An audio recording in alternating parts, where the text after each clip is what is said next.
Энэхүү нэвтрүүлгийг Joyce Meyer-ийн үйлчилгээ хамтрагчид болон түүний найз нөхдөөс нь танд зориулан хүргэж байна.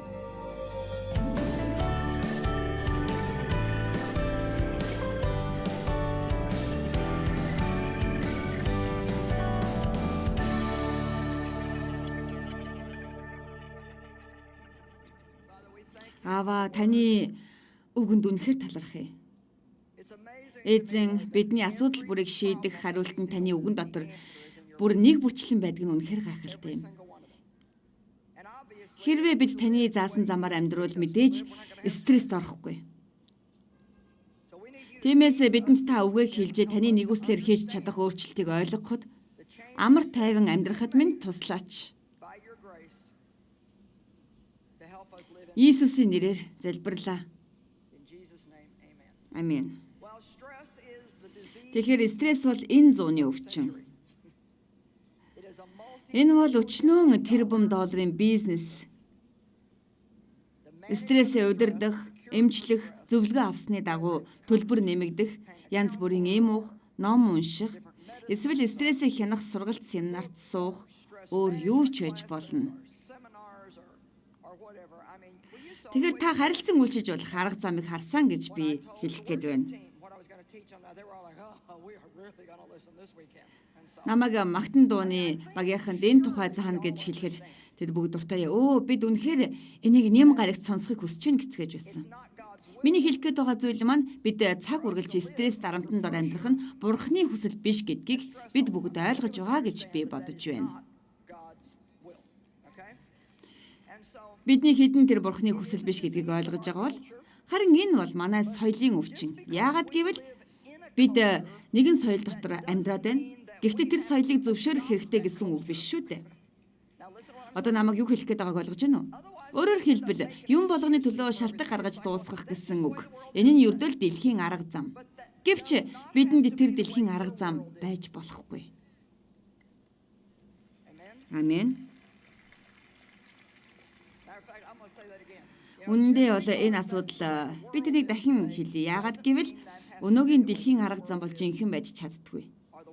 Хэрвээ чиний эсвэл миний амьдралд ямар нэгэн өөрчлөгдөн гэвэл тэр үед бид тэрнийг өөрчлөх үүрэг хариуцлага авах болно гэдгийг хэлж чадна.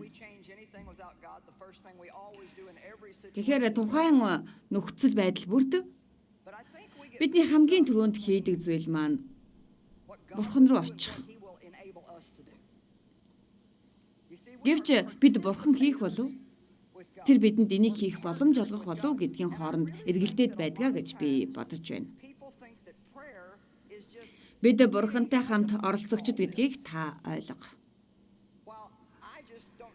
Бид Бурханы хамтрагчид бас залбирах бол ердөө намайг юу ч хийгээгүй байхад эсвэл намайг урд нь хийсэн зүйлтэйгээ яг адилхан тэнэг зүйлүүдийг хийж байхад Бурхан бүх зүйлийг засдаг гэж л хүмүүс боддог. Гэвч Бурхан миний амьдралд тариад байгаа ургацыг ямар нэгэн байдлаар устгах гэж найдаж байна. Тиймээс чи өөрийн нүд чихээ нээж өхийн төлөө залбирвал Бурхан чиний асуудлуудын шалтгааны үндэс суурь юу болохыг хэлж өгнө. Заримдаа бидний хийж чадах зүйлс байдаггүй ич байдаг. Тэр үед Бурхан ирж бүх зүйлийг хийж өгдөг. Гэвч шудраг хэлэхэд бидний асуудал удаан байгаад байгаагийн үндэс суурь нь бид маш бага мэдлэгтэй амьдарч байгаа гэх юм. Бид Библиэд хэлэгддэг харанхуй мунхаг дотор амьдарсаар байна. Бид амьдарч байгаа орчин нөхцөл соёлоо дагдаг бөгөөд энийхээ улмаас мэрэгэн ухаан гаргадаггүй. Харин энэний оронд бид байнга Бурханы үг рүү буцаж очих хэрэгтэй. Сургаалт өгсөн мэрэгэн ухаанаар дүүрэн Бурханы үг рүү буцаж очин эргэн тойрондох орчноо дагаж амьдралгүй харин ариун сүнсний удирдлагад суурилсан шийдвэр гаргана гэсэн амлалт гаргаарай. Хэрвээ бид бүгд ариун сүнсэнд удирдуулбал амар амгалангаар дүүрэн амьдралыг авах болно гэдэгт бидний хэдэн итгэж байна вэ? За. Тэгэхээр хэрвээ чи үннийг мэдхийг хүсэж байвал энэ амралтын өдрөө надад стрессийг чинь алга болгож далдлах шидэт санаа ч юм уу. За бас өөр хин нэгэн байхгүй гэдгийг хэлмээр байна. Заримдаа би хүмүүсийг стрессийг хянах сургалт зөвлөгөө өөр юунд ч юм явахдаа тэд Би өөрчлөлт хийхэд бэлэн гэсэн бодолтойгоо удаан байдаггүй гэж боддог. За миний асуудлыг шийдээд өгөх хэн нэгэн би хүсэж байна гэж ийм бодолтой хүмүүс байдаг гэж би бодож байгаа. Бид энд түр зогсох хэрэгтэй үгүй бол энэ бүх зүйл маань үр дүнгүй болно. Би чиний асуудлыг шийдэж чадахгүй. Чамд юу хийж болох болон юу хийж болохгүйг харуулах боломжийг чи бурханд өгөхгүй л бол бурхан ч гэсэн мөн адил шийдэж чадахгүй. Би юу гэх гээд байна гэхээр бидэнд тохиолдоод байгаа зүйлс олон удаа болоод байгаа. Тийм учраас магадгүй бид бурханы хийх шаардлагатай зүйлийг чи аль хэдийн хийгээд байж болох юм. Тийм болохоор бурханыг сонс. Бурхан буцааж хариулна. Магадгүй тэр бидэнд яаж хийх арга замыг тодорхой хэлэхгүй ч болно. Харин энэний оронд бурхан чамтай янз бүрийн арга замуудаар харилцах болно. Хэрвээ чи сонсохыг хүсэж байвал магадгүй энэ орой миний амаар дамжуулан бурхан танд хэлэх болно. Бурхан хэн нэгнээр бяцхан хүүхдээр нөхцөл байдлаар дамжуулан ярих болно. Тэгэхээр тэр олон янзын арга замаар тантай ярьдаг бөгөөд бид залбирч тэрний үгийг дагах хэрэгтэй гэж би хэлэх гээд байна л та. Энэ өрөөнд эсвэл зурагт үзэж байгаа хүмүүс дотор амар тайван амьдрахын тулд стресс дарамтаа өөрчилж чадахгүй байгаа хүмүүс нэг биш байгаа. Хэрвээ та энэ шидэт аргыг хүсэж байгаа бол яагаад стресст орсон зарим асуудлуудынхаа үндэс суурьаас эхэлж болохгүй гэж? Үнэхээр л хүсэж байвал бурхны тусламжтайгаар хэрэгтэй өөрчлөлтүүдийг хий. Би энийг дахин хэлмээр байна. Тэрнээс салангад байвал бид юу ч хийж чадахгүй. Үннийг хэлэхэд тэр биднээс салангад байвал ихийг хийхгүй гэж бодож байна. Та нар тэр ишлэлд итгэж байна уу? Яг энийг хэлэх гээд байгаа юм биш л дээ. Харин бурхан биднийг үүрэг хариуцлага биш анхаарал хандуулахыг хүсдэг. Тэр биднийг ашигладаг. Тэр хүмүүсээр дамжуулан ажилдаг. Тиймээс би бурхан надаар юу хийлгэхийг хүсэж байна гэж залбирдаг. Эсвэл тэнд юу ч байхгүй бол тэр надад хий гэж хэлдэг бөгөөд би хийн гэж бодож байна.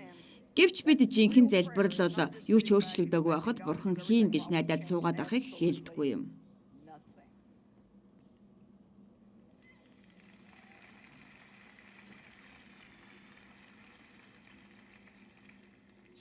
Стресс бидний эргэн тойронд байж л байдаг. Энэ нь өвчнөд тэмч адилхан биш. Тэгэхээр бидний арга зам юу вэ? Би эргэн тойрондоо байгаа юм бүрийг өөрчлөхийг маш их оролддог боловч тэр хിവэрэ байдаг. Хэрвээ чи тэрийг хийхээ болвол би амар тайван байх болно. Хэрвээ чи энийг хийхээ болвол би тайван байх болно. Хэрвээ чи тэрнийг хийж эхэлвэл тэр үед би амар тайван байх болно. Хэрвээ би их мөнгөтэй байсан бол би тайван байхсан. Хэрвээ би даргаасаа арай илүү байсан бол амар байхсан. Ийм зүйлүүд үргэлж болж байдаг. Эдгээр зүйлүүд нь биднийг яагаад амар тайван бус байгаагийн шалтгаан болж байдаг. Бид Эден цэцэрлэг буцаж очих нь буруу замыг авчирдаг. Надад таны өгсөн эмэгтэй. Тэр эмэгтэй надад энийг өгсөн. Уучлаарай.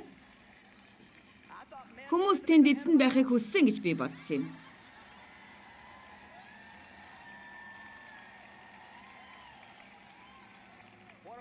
Тэр цэцэрлэгийн эзэн байх гэж юу гэсэн үг вэ? Миний бодлоор бол зөв эхлэлтэй байх. Битгий санаа зов, би тэнд байхгүй байна.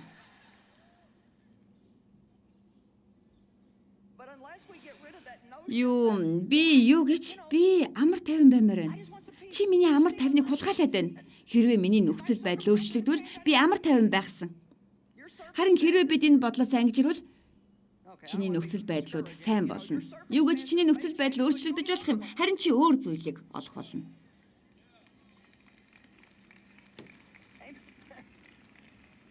Чи энийг хийн гэж бодож байна. Чиний олж авсан нэгэн холдон одож өөр нэгэн зүйл ирэх болно. Бид ердөө л энэ дэлхий дээр хэрхэн байхыг л сурах хэрэгтэй.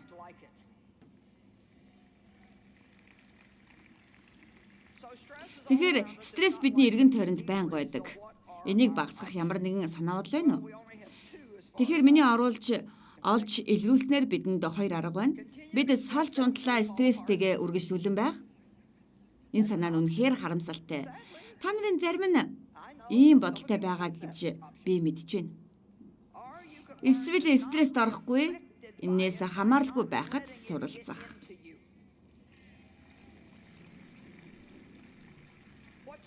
Бидний эргэн тойронд байгаа дарамттай зүйлс бидэнд битгий байгаасай. Амен.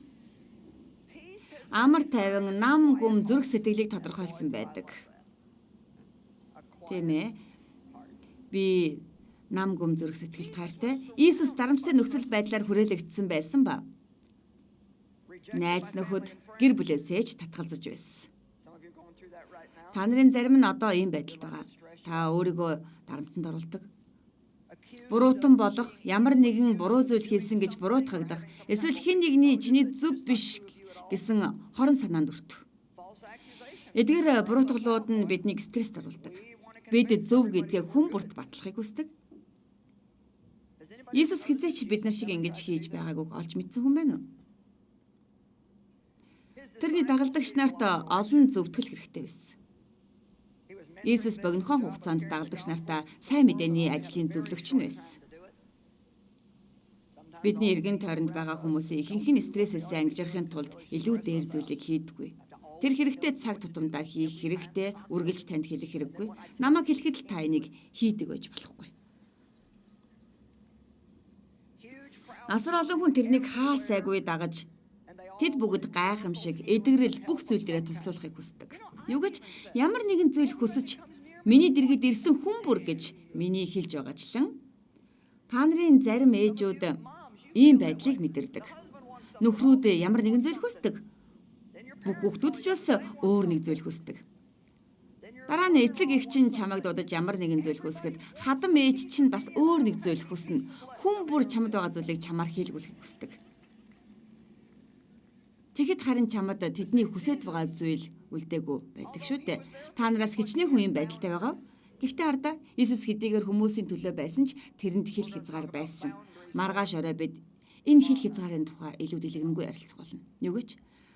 Хөршин чинь нохоо танаа хашаа руу ороод байвал та илүү сайн хашаа барина үсттэй.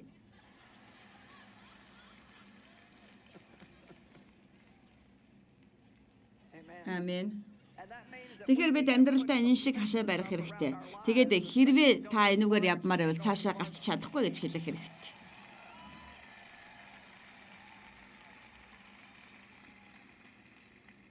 Иесусийн дагалдагчдын нэг нь 30 мөнгөн зоосны төлөө тэрнээс урвсан. Тэр тэрнийг мэдчихсэн. Хамгийн чухал цагт нь тэрнийг үгүйсгэж байсан ч Петр тэрний хамгийн дотн сайн найзуудынх нь нэг нь байсан. Тэр загалмай дээр нас барна гэдгээ мэдэж ямар их зовж шаналхаа сэтгэл зүрхээрээ мэдэрч байсан. Энэ бүхний дунд тэр бидэнд амар амгаланга би та нарт үлдээнэ. Амар амгаланга би та нарт өгнө. ертөнцийн өвдгөөс өөрийг би та нарт өгч байна. Өөр зүрхээ битгий шаналга.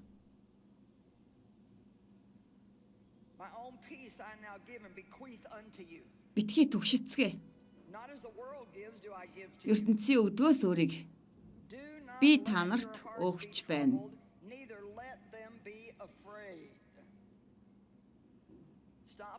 Иохан 14:27. Тэгэд өгсөн. Энэ нь миний эндээс эхэлж хийх хүссэн тэгж хийж үзэх гэсэн цэг юм. Бурхан үргэлж биднийг залбирлаараа тэрэн дээр очиасаа гэж хүсдэг. Тэр үргэлж бидэнд туслахад бэлэн байдаг. Тэр бидний хийж чадахгүй зүйлийг хийхэд үргэлж бэлэн байдаг. Тэр бол гайхамшигт ажлыг хийдэг бурхан. Гэхдээ бид үнэндээ шударгаар нэг зүйлийг мэдэх хэрэгтэй. Надад амар тайвны төлөө залбирах үнэхээр шаардлагагүй байсан. Учир нь би аль хэдийн амар тайвныг авсан. Ингэж хэлсэн байдаг шүү дээ. Амар амгалангаа би танарт үлдээнэ гэж. Хэрвээ бид дахин дөрвөл амар тайвны ханху бидний дотор амьдрах болно.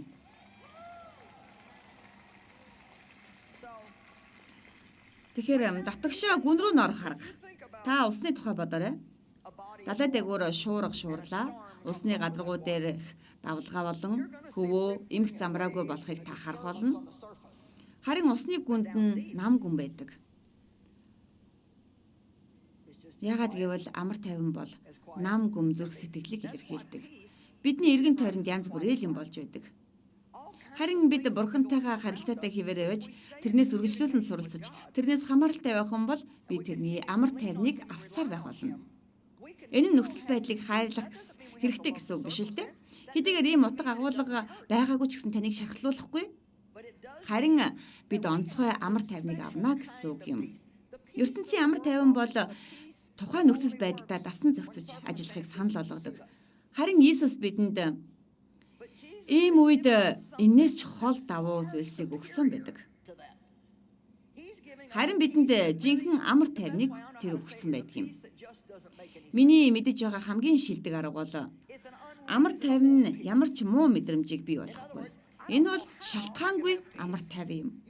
Өөрөөр хэлбэл би амар тайвныг яаж авахыг мэдэхгүй. Та нар амар тайвныг олж авна гэдгээ хэн нэгэнд хэлэхээ санаа зовдөг. Учир нь тэд таныг хэтэрхий шашинлаг хүн гэж боддог. Гэвч үнэн хэрэгтээ хэрвээ та бурхантай гүн гүнзгий харилцаатай байвал хамгийн хэцүү нөхцөл байдалд та амар тайвныг олж чадна. Тийм ээ, бидэнд энээс ч илүү зүйл хэрэгтэй. Энэ бол хайрын тухай гүн гүнзгий сургаал гэж би бодож байна. Амен. Ойрын өдрүүдэд би олон зүйлийн тухай тунгаан бодож байгаа. Олон жилийн өмнө гүн гүнзгий амьдрал гэдэг нэртэй конференц болж байлаа. Бидэнд илүү их зүйл хэрэгтэй гэж би бодож байсан. Тэгэхээр Лук 5 дугаар бүлэг дээр Иесус ингэж хэлсэн байдаг л да. Гүн рүү н оч ол золоход бэлэн бай. Тиймээс бид зүрх сэтгэлээ ариун сүнсийг дагаж амьдрахад суралцах хэрэгтэй. Гэхдээ эргэн тойрондоо болж байгаа зүйлс рүү урвж хөрвсөн хിവэрэ байж болохгүй. Тэгэхээр энийг яаж хийхийг би мэдэхгүй. Номлолоо үргэлжлүүлэх хичээ. За, амар амгалан дээр амар амгалан байх нь ямар үнцэнтэй юм бэ? Танд байгаа зүйлсээс амар тайван бол хамгийн үнцэнтэй гэдгийг та бодол санаандаа шингээхгүй бол та тийм ч их зүйл хүлээж авахгүй. Бурхны хайр бол бүх арга замуудын хамгийн дээр байдаг. Бурхны нэгүсэл үнэхээр гайхалтай. Энэ амар тайван, энэ үнэхээр чухал. Би нэг асуулт асууя. Тэгэхээр та орноосоо босох дургүй байсан ч боссон хойноо бүтэн өдөржингөө уурлаад байдгүй.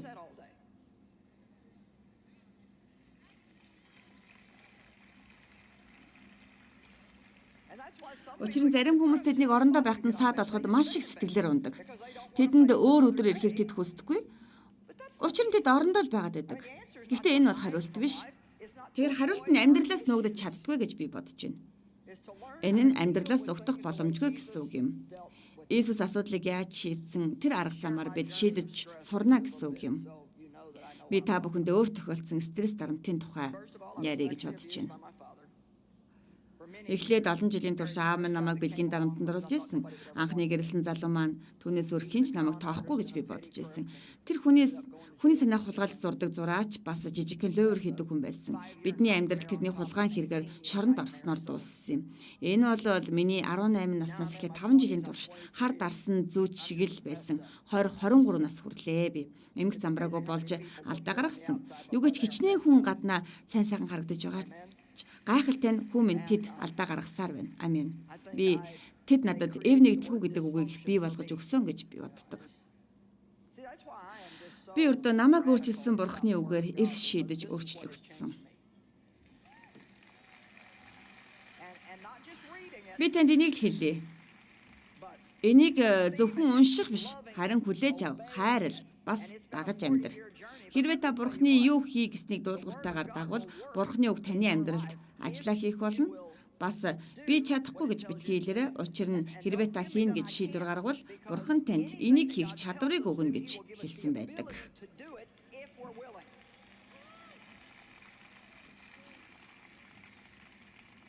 За тэгээд би санаа зовдөг. Дүүрэн айдастай ууртай нэгэн байсан. Би аюултай байдалд байсан. Үн цэнийг олохыг хичээсэн ч гэсэн би өөрөөсөө сайн сайхныг олж мэдрээгүй. Тэгээд би эрхэлж байгаа ажлаасаа олж авсан амжилтуудаасаа үн цэнийг хайхыг оролдсон. Харин зүгээр л би өөрийгөө өвхөл рүү хүргэх ажил хийж байсан. Яг энэ шиг хэн нэгэн энд байхгүй хаа гэж бодож байна. Би стресс дарамтнаасаа болж бие махбодын асуудалтай болсон. Би цаг үргэлж асуудалтай байдлаасаа болж хувийн харилцаанд асуудлыг өөртөө бий болгож байсан. Би стресс дарамтанд орсон үедээ тэрнийг олж авахд хялбар биш гэдгийг та мэдхүү. Цаг хугацаа харилцаа дуусах. Би Христэд болоод бүтэн цагаар үйлчлэл хийж байхдаа чинь асуудлууд мань байсаар л байсан. Аврагдсан маань ч асуудалгүй болох баталгаа болж чадахгүй. Бид зөвхөн хийгээ зогсохгүй бид дахин төрөхдөө бидний сүнс гэтлэгдэх хэрэгтэй. Мөн таны зүрх сэтгэл бодол санаа хүсэлтэн аврагдах хэрэгтэй. Тэгэхээр энэ талаар та хэрхэн бодож шийдвэр гаргах вэ? Тэгэхээр би Яков 1:21-ийг хэлэх дуртай. Дотор чинь суулгагдсан сэтгэлийг чинь аврах чадaltaй үгийг дүлгөөхнөр хүлээж авахтан би энэ үгэнд итгэдэг. Өнөөдөр би тантай энэ үгийг хуваалцаж байхад таны оюун санаа дахин шинжлэгдэнэ гэж би хэлхийг хүсэж байна. Ямар нэгэн юмны тухай та бодож байгаа бол та замаа өөрчлөн хэрвээ та бодож л байгаа бол зам чи өөрчлөгдөнө. Мөн таныг бодож байгаа замаа өөрчлөн тэр тухайгаа ярих үед таны хандлага өөрчлөгдөж эхэлнэ. Тэгээд таны зан аваар өөрчлөгдөж дараа нь таны хянаж чадахгүй байсан бүх зүйл чинь гинти юм шиг өөрчлөгдөх болно.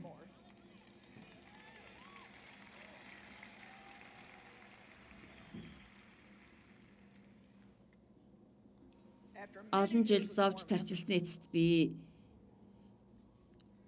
юу ч болж байсан амар тайван байхаар шийдвэр гаргасан. Би энд төр зогсос хийгээд Дэвидийн надад гайхалтай жишээ болсныг ярив. Хэрвээ та маш амар амгалан ховорхон хүмүүсийн нэг бол танд энэ орой үнэхээр хэрэггүй.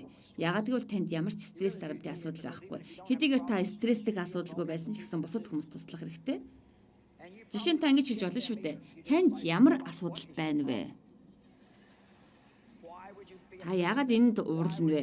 Та яагаад тэрэн санаа зовох ёстой гэж?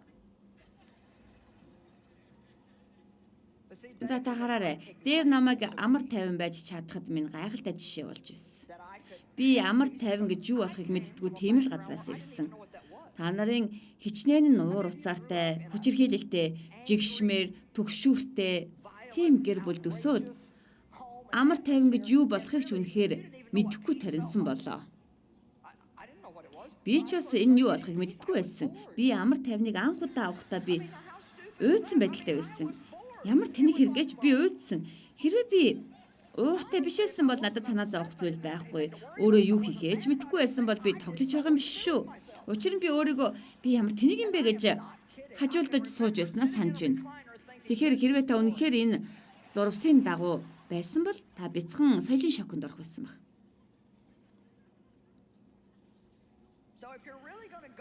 Харин Дэвид энийг хийсэн болоо би ч бас өөртөө хийн гэж шийдсэн. Хэн нэгэн энийг хийгээгүй байсан ч би энийг хийн. Би шийдвэр гаргасан.